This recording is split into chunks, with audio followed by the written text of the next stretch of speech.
ক্ষমা নিজের করে নেওয়ার জন্য সুযোগ হলো শেষের 10 দিন।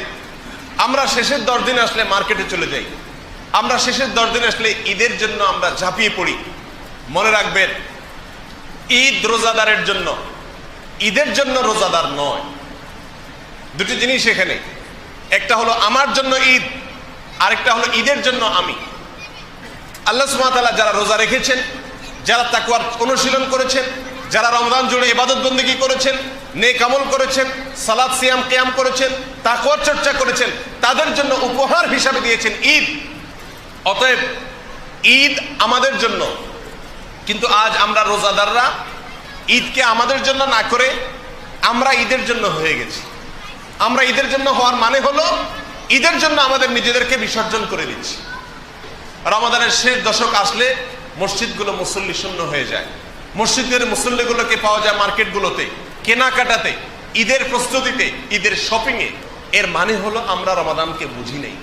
আমাদের রাসূল সাল্লাল্লাহু আলাইহি ওয়াসাল্লাম রমাদানের শেষ দশক কিভাবে কাটাতেন, কিভাবে তিনি রমাদানের শেষ দিনগুলো অতিবাহিত করতেন, সেই বিবরণ হাদিসের কিতাবগুলোতে এসছে। আম্মা জান আয়েশা রাদিয়াল্লাহু তাআলা আনহা বর্ণনা করেছেন, সহিহ বুখারীতে এসেছে, রাসূল আকরাম সাল্লাল্লাহু আলাইহি ওয়াসাল্লামের রমাদানের শেষ দশক সম্পর্কে বলতে গিয়ে তিনি বলেছেন, কানা ইয়াজতাহিদু ফীহি মা লা ইয়াজতাহিদু ফী গায়রিহি। আল্লাহ রাসূল সাল্লাল্লাহু আলাইহি ওয়াসাল্লামের সারা জীবনে, শুধু রমাদানে নয়, গোটা জীবনে, রমাদান তো বটেই, সারা জীবনে অন্য কোন সময় ইবাদত বন্দেগীর জন্য, জিকির আজকারের জন্য, দোয়া ও তাসবিহের জন্য, তেলাওয়াত এবং তাদাব্বুরের জন্য অন্য কোন সময় এত সাধনা করতেন না, এত কষ্ট করতেন না, এত পরিশ্রম করতেন না যতটা করতেন রমাদানের শেষ দশকে। শেষ 10 দিনের যে পরিশ্রম ছিল তার ইবাদতের জন্য, এত পরিশ্রম অন্য কোনো সময় করতেন না। মুহতারাম হাজিরিন, আমরা আমাদের রমাদানের প্রথম দশকের চাইতে দ্বিতীয় দশক বেশি অবহেলা করি, আর তৃতীয় দশক আসলে আমাদের অবহেলা চরমে পৌঁছে যায়। অথচ আল্লাহ নবী সাল্লাল্লাহু আলাইহি ওয়াসাল্লামের চরিত্র ছিল হুবহু এর উল্টা। তিনি শেষ দশক আসলে ইবাদতের জন্য পাগল করা হয়ে যেতেন। আম্মা জান আয়েশা রাদিয়াল্লাহু তাআলা আনহা বর্ণিত আরেকটি হাদিস রয়েছে সহিহ বুখারীতে, তিনি বলেছেন, কানা ইযা দাখালাল আশর, রাসূল আকরাম সাল্লাল্লাহু আলাইহি ওয়াসাল্লাম রমজানের শেষ দশক যখন শুরু হতো, কয়েকটি কাজ করতেন। নাম্বার 1, সারা রাত জেগে ইবাদত করতেন। আমরা জানি আল্লাহ সুবহানাহু ওয়া তাআলা কোরআনে কারীমে তার রাসূলকে বলেছেন, কুমিল লাইলা ইল্লা কালিলা, আপনি রাতে দাঁড়িয়ে ইবাদত করুন, তবে কিছু সময় নিজের ঘুমের জন্য রাখুন, বিশ্রামের জন্য কিছু সময় আপনি রিজার্ভ রাখুন, একেবারে সারা রাত জেগে ইবাদত করবেন না। আল্লাহ নবী আলাইহিস সালাম সেজন্য বছরের অন্য কোন সময় সারা রাত জেগে ইবাদত করতেন না। কিছু সময় শরীরের হক আদায় করতেন, ঘুমোতেন, বিশ্রাম করতেন, আর বাকি সময় ইবাদত করতেন। বাট রমাদানের শেষ দিনগুলো যখন আসতো, আম্মা জান আয়েশা বলেছেন, কানা ইযা দাখালাল আশর আহইয়া লাইলা, আল্লাহ নবী সাল্লাল্লাহু আলাইহি ওয়াসাল্লাম রমজানের শেষ 10 দিন আসলে রাত জেগে থাকতেন, এক ফোঁটা ঘুম রাতে যেতেন না, বালিশ থেকে নিজেকে দূরে রাখতেন রমজানের শেষ 10টি রাত। নাম্বার 2, ওয়াইকাযা আহলা, তার দ্বিতীয় আমল ছিল পরিবারের লোকদেরকে ঘুম থেকে ডেকে তুলতেন।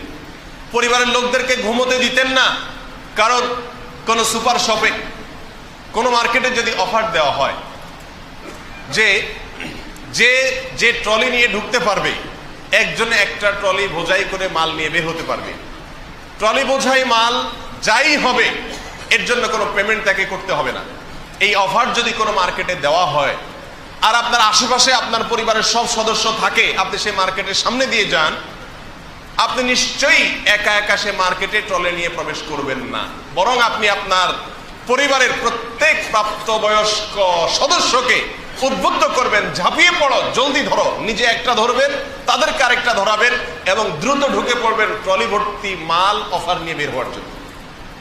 সম্মানিত উপস্থিতি, দুনিয়াটা আমরা খুব ভালো বুঝি, কিন্তু আখিরাত বুঝি না। আল্লাহ রাসূল সাল্লাল্লাহু আলাইহি ওয়াসাল্লাম রমাদানের শেষ দশক আসলে নিজে একা রাত জেগে ইবাদত করতেন না।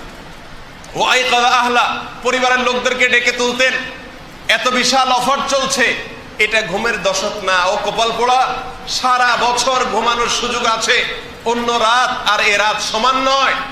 জান্নাতের মতো এত বিশাল সম্পদের মালিক হওয়ার যে সুযোগ, যে হাতছানি তোমাদেরকে ডাকছে, এই অবস্থায় ঘুমিয়ে থাকা এটা কপাল পোড়া ছাড়া, কোনো হতভাগা ছাড়া আর কারোর কাজ হতে পারে না। এই জন্য পরিবারের লোকদেরকে ডেকে তুলতেন, কাউকে ঘুমোতে দিতেন না।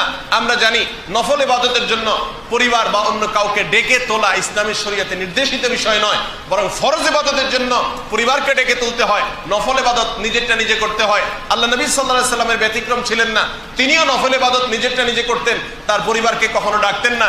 তাহাজ্জুদের নামাজ একাকী পড়তেন, রাত জেগে ইবাদত করতেন, পরিবারের লোকেরা চাইলে ইবাদত করতেন, চাইলে তারা ঘুমিয়ে থাকতেন, কারণ এটা ঐচ্ছিক ইবাদত, বাধ্যতামূলক না, সেজন্য সবাইকে ডেকে তুলতেন না। কিন্তু রমাদানের শেষ দশক আসলে এই দশকের প্রতিটা মুহূর্ত, প্রতিটা মিনিট, বিশেষ করে এই দশকের প্রতিটা রাত আল্লাহ সুবহানাহু ওয়া তাআলার কাছে এত বেশি মর্যাদাপূর্ণ, এত বেশি শ্রেষ্ঠ, এত বেশি সুবর্ণ সুযোগ নিয়ে আসে মুমিনদের জন্য।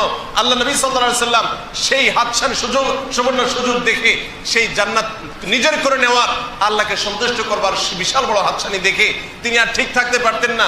পরিবারের সমস্ত লোকদেরকে এই দশকে নফল ইবাদত, রাত জেগে ইবাদত করার জন্য ঘুম থেকে ডেকে তুলতেন।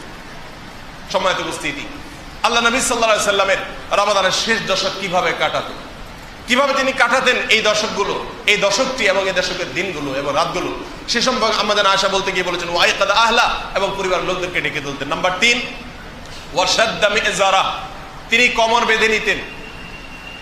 মিজার মানে হলো কমর, যে জায়গায় মানুষ লুঙ্গি পরে সেটা, সেই জায়গাটা অর্থাৎ কোমর, কোমর তিনি বেঁধে নিতেন।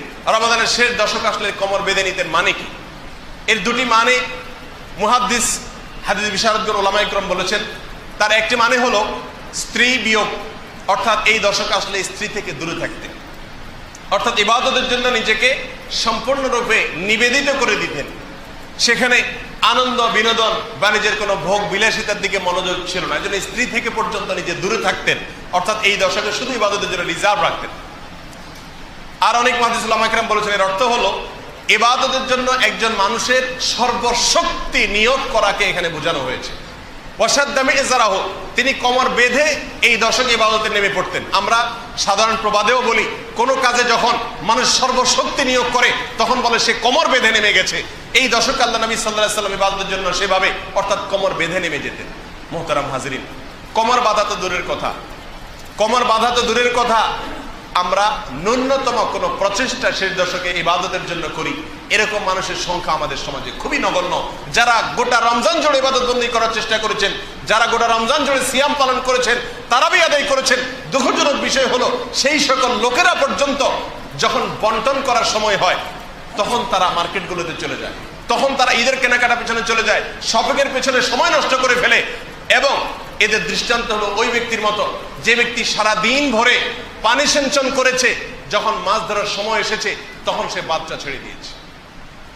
মুহতারাম হাজরিন, আল্লাহ সুবহানাহু ওয়া তাআলা কোরআনে কারীমে এক বৃদ্ধা মহিলার উপমা দিয়ে আমাদেরকে বুঝিয়েছেন, তোমরা ওই মহিলার মতো হইও না, আল্লাতী নাকাতাত গাজলাহা মিন বাদি কুওয়াতিন আনকাসা, তোমরা ওই মহিলার মতো হইও না, ওই বৃদ্ধের মতো হইও না যে বৃদ্ধ সারা দিন ভরে রশি পাকিয়ে পাকিয়ে পাকিয়ে এটাকে যখন রশির পরিণত পর্যায়ে নিয়ে গেছে তখন সেটাকে ছেড়ে দিয়েছে বা ছেড়ে ফেলেছে, সারাদিনের পরিশ্রমকে নষ্ট করে দিয়েছে।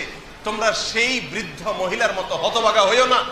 রমাদানের প্রথম থেকে নিয়ে 20 দিন পর্যন্ত যাই করতে পেরেছেন, শেষের দিনগুলোতে আল্লাহ সুবহানাহু ওয়া তাআলার দেওয়ার পালা আর আমাদের নেওয়ার পালা। এই দিনগুলোতে আমরা ঈদ শপিং এর পেছনে সময় নষ্ট করি। এই যে সময়গুলোকে আমরা নষ্ট করছি, এটা নির্বোধের কাজ হতে পারে, এটা পানি সেঞ্চন করে মাছ ধরার সময় বাদ ছেড়ে দেওয়ার মতো নির্বুদ্ধিতা হতে পারে, কোনো বুদ্ধিমানের কাজ হতে পারে না। মুহতারাম হাজরিন, আল্লাহ নবী সাল্লাল্লাহু আলাইহি সাল্লাম এই দশকের প্রতিটি মিনিটকে, প্রতিটি সেকেন্ডকে কাজে লাগাবার জন্য একটি ইবাদত করতেন, যার নাম হলো ইতিকাফ। আমাদের আয়েশা রাদিয়াল্লাহু তাআলা বলেছেন, রাসূল আকরাম সাল্লাল্লাহু আলাইহি সাল্লাম সম্পর্কে, কানা ইয়াতাকিফু ফিল আশরিল আওয়াখির মিন রমাদান, রমাদানের শেষ 10 দিন আল্লাহ নবী সাল্লাল্লাহু আলাইহি সাল্লাম মসজিদে ইতিকাফ করতেন, হাত্তা তাওয়াফাহুল্লাহ। আর এই ইতিকাফ 1 বছর করেছেন, 2 বছর করেছেন তা নয়, যে বছর রোজা ফরজ হয়েছে সেই বছর থেকে নিয়ে মৃত্যু পর্যন্ত প্রতিটি বছর তিনি নিয়মিত ইতিকাফ করতেন। আল্লাহ নবী সাল্লাল্লাহু আলাইহি সাল্লাম কখনো ইতিকাফ ছাড়তেন না। আবু হুরায়রা রাদিয়াল্লাহু তাআলা বর্ণিত আরেকটি হাদিস রয়েছে, সেই হাদিসে আসছে নবী রাসূলুল্লাহ সাল্লাল্লাহু আলাইহি ওয়াসাল্লাম প্রতি বছর রমজানে 10 দিন, শেষ 10 দিন ইতিকাফ করতেন, আর তার জীবনের শেষ বছর এসে 20 দিন ইতিকাফ করেছিলেন। মুহতারাম হাজরিন, কেন ইতিকাফ করতেন? ইতিকাফ মানেটা কি? ইতিকাফ শব্দের অর্থ হলো কোন জায়গায় নিজেকে আটক করে রাখা, স্বেচ্ছায় কোনো জায়গায় নিজেকে বন্দী করে ফেলা, এটাকে বলা হয় ইতিকাফ।